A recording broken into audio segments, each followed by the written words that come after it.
Oi, gente, tudo bom com vocês? Nós seguimos aprendendo com a vida de homens e mulheres extraordinárias. Nós vamos voltar hoje para a Bíblia, vamos aprender com a vida de Davi. A gente já vem aprendendo em alguns vídeos, né? Em alguns momentos com a vida dele, e hoje não seria diferente, tá? Se você puder pegar a sua Bíblia, o seu celular e colocar no livro de 2 Samuel, capítulo 5, versículo 10, diz assim: E Davi se ia cada vez mais aumentando e crescendo, porque o Senhor Deus dos exércitos era com ele. Deus era com Davi. Mais à frente, nesse mesmo capítulo, o iniciozinho do versículo 19 diz assim: E Davi consultou ao Senhor, dizendo: Subirei contra os filisteus, entregar-me-á nas minhas mãos. E disse o Senhor ao Davi: Sobe, porque certamente entregarei os filisteus na tua mão.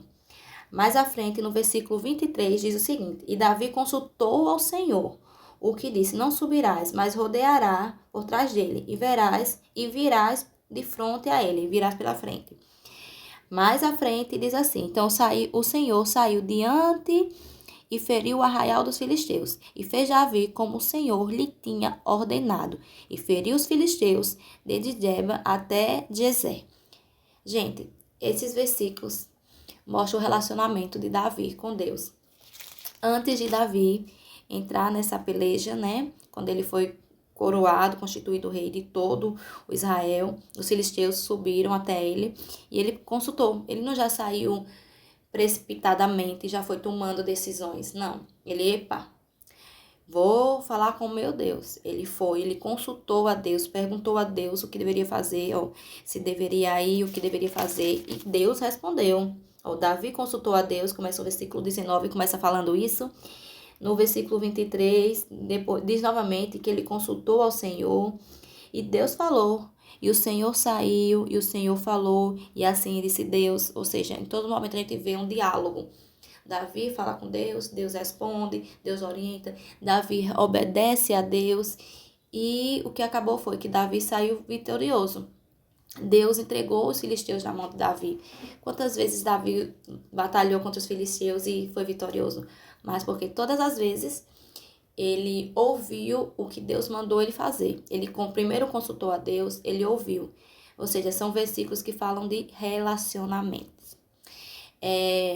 Acordei hoje reflexiva e quero refletir com vocês. Como é que anda o nosso relacionamento com Deus? Será que a gente tem conseguido ouvir a voz de Deus? Tem momentos que a gente está passando por alguns problemas, ou então que a gente está precisando tomar decisões, e nada melhor do que Deus nos orientar. Mas como a gente consegue ouvir essa voz de Deus? Será que é fácil ouvir a voz de Deus? Aí eu cheguei a um ponto. Para a gente poder ouvir a voz de Deus, a gente tem que já ter ouvido antes.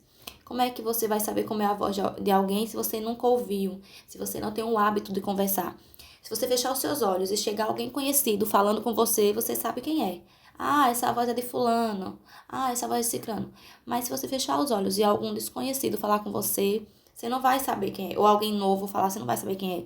Então, para que a gente possa ouvir a voz de Deus, primeiro a gente tem que ter um relacionamento com Ele. Como é que se constrói um relacionamento com Ele? Eu tenho aprendido que é lendo a Bíblia. Eu tenho aprendido que é orando. Eu tenho aprendido que o relacionamento é construído todos os dias, é aos poucos. Não adianta eu hoje tirar um dia, vou tirar o meu dia só para louvar, adorar, jejuar, fazer tudo, se nos outros dias eu não buscar fazer isso. Porque no momento que eu precisar, que eu falar, que Deus me responder, corre o risco de eu nem entender. E ainda vai mais. Tem momentos que Deus fala de uma forma tão sensível, tão delicada. Tem momentos que o Espírito Santo apenas sussurra aos nossos ouvidos. Como a gente vai entender de quem é esse sussurro se a gente não tiver o hábito de falar com ele? É muito sério. Tem momentos que a gente quer ouvir a voz e que Deus não quer falar. Tem momentos que Deus quer calar. A gente tem que pedir a Deus sensibilidade para entender a voz dele, para entender os ensinamentos dele. É um aprendizado, não é fácil. Chegar para você e dizer, beleza, é só orar, abrir a Bíblia, né? Deus respondeu. Não é fácil, tem momentos que a gente não consegue entender, tem momentos que a nossa mente tá perturbada, trabalhada, tá tantas coisas para resolver que a gente não consegue entender a voz de Deus. Mas nesses momentos é que a gente deve parar, refletir e calmar. Esses dias com os nossos pequenos, os nossos juniores, eu fiz uma dinâmica com eles que eu quero que você pare para fazer também. Eu apaguei a luz, coloquei um louvor mais calmo e pedi para eles fecharem os olhos, tá? Se você puder fazer isso onde você estiver, tire um momento e faça isso. E só sinta as batidas do seu coração. Deixe os pensamentos virem, eles vão vir, deixem eles irem. Os pensamentos vêm, a nossa mente não tem como, a nossa mente trabalha 24 horas. Deixe os pensamentos vir e ir. Respire fundo, sinta a batida do seu coração, perceba a sua respiração. Vá sentindo Deus dentro de você, porque esse ar que você respira, que está dentro de você, foi Deus que soprou, é Ele que faz você viver. E agora tente se conectar com Ele. Deus está na movimentação, está na agitação, está, mas Ele também está na calmaria. Ele fala em muitos momentos como aquela brisa suave. Às vezes a gente espera que a voz de Deus, que a resposta de Deus venha de coisas grandes, espalhafatosas. Mas talvez Ele hoje queira falar com você na delicadeza do sussurro, na brisa. Mas para que você possa ouvir, você tem que acalmar o seu coração. Então, tira um momentinho, apague a luz, ou então fique no seu canto quietinho, só sentindo sua respiração, sentindo seus batimentos, 5, 10 minutinhos e ouça Deus falar em você. Ele está em você. A gente tem que aprender isso. Que quando a gente convida o Espírito Santo para morar, ele não só vem e vai, vem e vai. Ele vem para morar, ele fica, ele ama morar dentro de nós. Então, vamos limpar essa casinha que é nosso coração, nossa mente, para que ele possa morar, para que a gente possa ficar sensível para quando ele falar com a gente, para quando a gente estiver precisando ouvir a voz dele, a gente possa distinguir, né? Qual é a voz dele, qual é a voz do inimigo. E também o inimigo tenta falar todos os dias aos nossos ouvidos.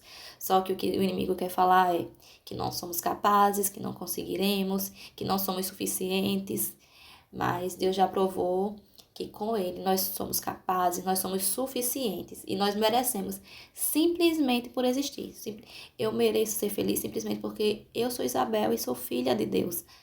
Sou uma princesa do Pai. E você também. Você merece, você é capaz, você é suficiente simplesmente por existir. Então, vamos fazer essa comunhão com Deus. Vamos buscar esse relacionamento com Deus. Para que a gente possa estar sensível à voz dele. Para que a gente possa ter uma vida de paz e harmonia. Sim, é possível. É possível estar em meio a todo turbilhão, cheio de problemas. E mesmo assim, você sentir aquela paz, aquela harmonia dentro de você, tá? E essa paz é o que eu desejo para você. Até o próximo vídeo, que a gente possa continuar aprendendo juntos, tá bom?